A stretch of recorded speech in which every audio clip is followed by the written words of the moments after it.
This is the Alton Mug Pouch that I got here. Basically, the Mug Pouch is the reason why I ended up going and upgrading my cooking kit from the Jetboil Flash. I just wanted something a little bit smaller, but I really like the idea of a titanium pot, but I never liked the drawstring like cinch bags that some of the other brands did. But when these guys came out with the Mug Pouch, I think that it's just so neat and tidy and nothing's rattling around. So I'll show you what I put in here and how everything is such a tight fit. It's crazy. It's absolutely insane. I'll open this up and already you can tell that it doesn't close. The lid doesn't close all the way, but that's absolutely fine because I figured out the best way to do it. So I'll open up everything.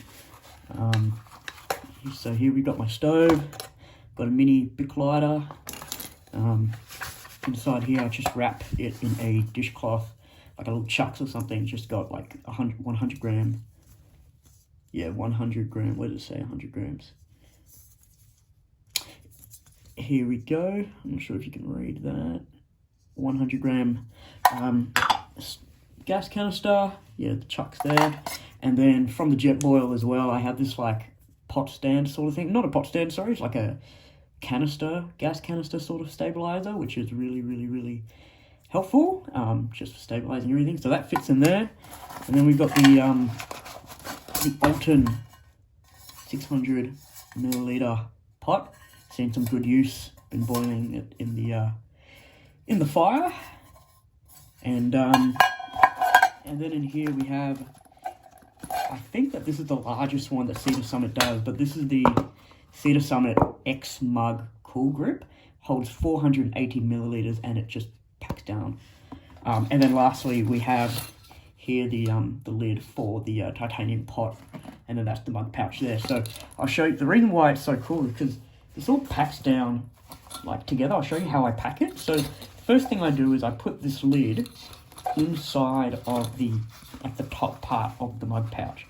Is sitting there, and then I take the cup, I fold it down, and the thing is, the diameter of this cup is a little bit wider, I think, maybe 1 centimeter wider than the actual listed specification of this, but because this is made of corduroy, it's a fabric, so it can sort of, not really stretch, but sort of, it's malleable.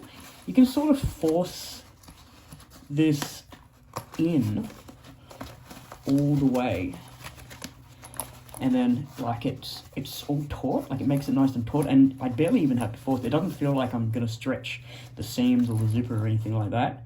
And the reason why I put the Cedar Summit thinger like in the layers underneath the lid is because this, when I pack everything together, it doesn't close all the way. I don't like all that pressure building on the lid, and even though titanium is pretty strong, I just have this weird feeling it's going to bend. So having something soft like this rubbery silicone here, this layer, sort of protects the lid. I'll show you what I mean. So I've got the pot here, and I'll just pop it inside.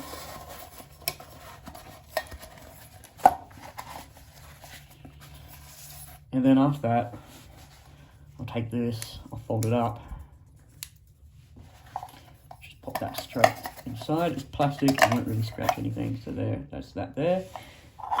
And then I'll take this and I'll take it, wrap it in the chucks so it stops the gas canister from, I suppose, scratching the inside of the pot, but it's more so, I think, like a rust management solution. So you have like any drops of water or something, it helps with that, so that's in there. And then here we have the Soto Amicus stove. So I wouldn't go any bigger than this. Whether or not the Windmaster will fit, because I know the Windmaster is a little bit bigger. This is the version without the piezo igniter, but I think that would be fine. If you got the version with the igniter, it would fit. So I keep it in its pouch. Again, it's the same idea as having the dishcloth on the gas canister. It just protects everything. So I'll just close it up.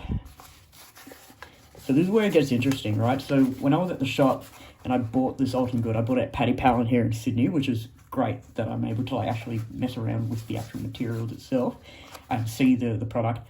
When I put the Soto Amicus inside the pot, and then there's the lighter here, it didn't close all the way, and so that made me really, really skeptical. But then what I realized was with this configuration,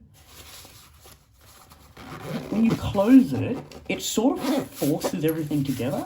And as a result, you have this super, super taut and super lightweight endgame sort of ultralight stove system.